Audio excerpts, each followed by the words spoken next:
Nau mai hoki mai kia whātahi-tahi. Tantalus is an independent games designer from Australia, founded by two guys in 1994. I naine kone atu I te whitu te kaunga kaimahi a Tantalus, a nā rātau tētahi kēmu no te kiriata o Cars I hanga. So to all you budding game designers out there, here is an inspirational story to help you along your way. Mā takitake mai e hoama. He rōpū mana motuhake a Tantalus. He rōpū hanga tākaro ata-ata I whakatūria I te tau 1994. A koia tērā kai te ā rahirahi I te ao hanga tākaro ata-ata. Tokorua rāwa I whakatū I te kamupene, a ko tā rāwa he whakahuri I ngā kēmu arcade o nehe, hei whakamahi marunga rorohiko. I naia nei whetū katoanga kaimahi a Tantalus. E rua hoki o rātau tari mahi ki poi piripi me poi ti kape. A e hia kēnei ngā hua kua taka iho I a rātau mahi kua kaha reka rekatia nei e te marea. The gaming industry in Australia and New Zealand is a lot smaller than most of the rest of the world, and so we're relying a lot on the European and the American industry. So therefore, a lot of our games come from American publishers rather than Australian publishers trying to push their games out there. Nō reira ki te hea tuku atu ētahi kaihanga tākaro ata-ata I o rātau whakaro ki ngā ue pūhanga, ma rātau ngā pūtia hanga I te tākaro hei rato.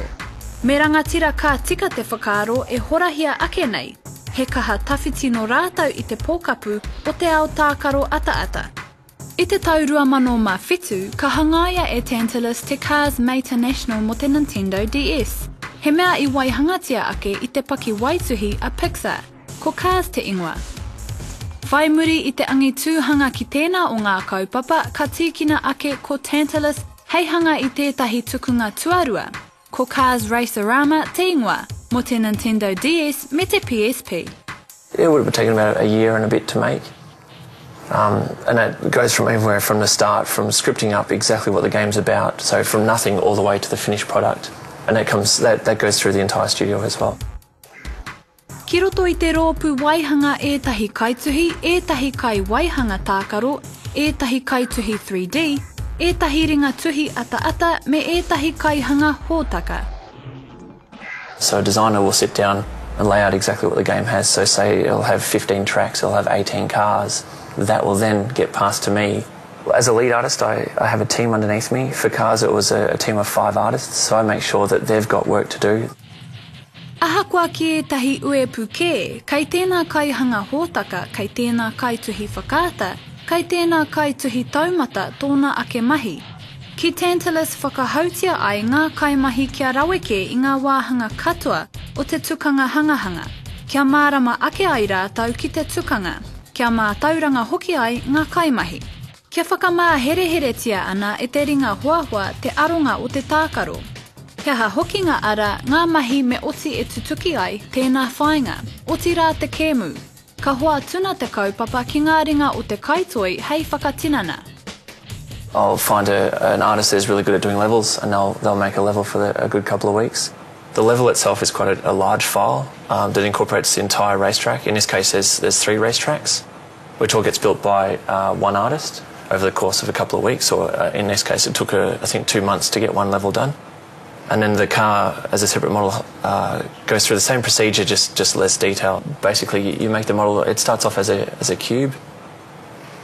Just like most things, it's like sculpting a putty or a piece of clay. So you'll start off with a very simple cube and subdivide that and keep going through it and reshaping it until you get the shape that you want of that object. So it's a very basic process of being able to interpret sort of a 3D shape out of a bunch of 2D elements and whatnot, or sort of like folding a piece of paper, if you wanted to. From manipulating the shape, you can make anything from a rock or an outcropping, like the track, just from moving points around, to something as simple as just making a tent, which is very basic, and just a couple of faces and edges and whatnot. Kia hanga ana ngā whakaauaha aha 3D, me paita ngā auaha kia rite ai ki ērā o ngā auaha e kitea ana ki tērā o ngā taumata. So from a three-dimensional shape, even something as simple like this, we get to lay out a two-dimensional texture, which is like a two-dimensional image. And then we lay that on the three-dimensional object. So each face then gets laid out into a flat 2D projection. And it kind of gets wrapped around. It's like you're making a paper aeroplane. If you unfold the paper aeroplane and then draw on the pieces that you want and then fold it back together, it all makes sense. And it looks like a nice aeroplane in the end. Kia oti katoa ana e nei auaha te hanga, te paita kia rite, ka whakauruhia atu rātau ki te kēmu tonu, ki reira te ā o te tākaro hangaia mai ai. The process does get a bit more complicated after that for video games.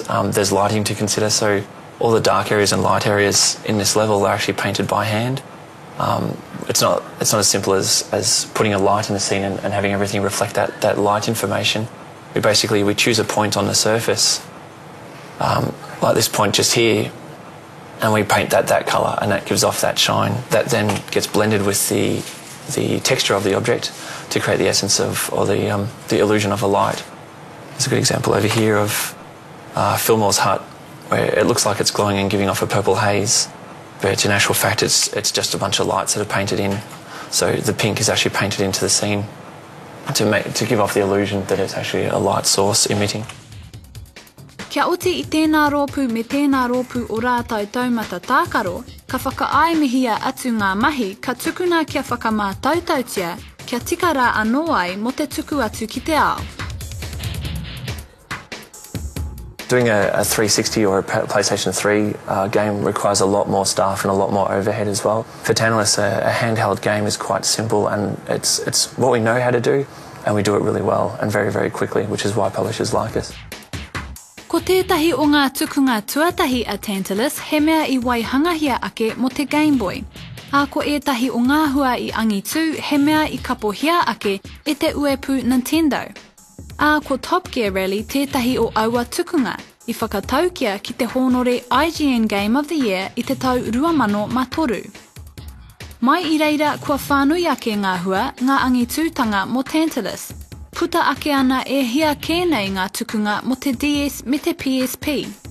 O te kau kua tū ko rātou hei tino I roto I te ao hanga tākaro ata-ata, mo ngā pūnaha ata-ata kei te kapu o te ringa e puritia ana. Me mihi ka tika kia koutou o Tantalus, he kaupapa pai tēnei mā te hunga rangatahi, kia eke panuku, kia eke tangaroa ai rātou I tēnei ao hurihuri. Ka tika hoki e mara, ka tika hoki. Now Whātahitahi will be back right after the break, where we will take a look at bioengineering. Ai, nō reira I te iwi, kauai haere tawhiti, Whātahitahi will be back shortly.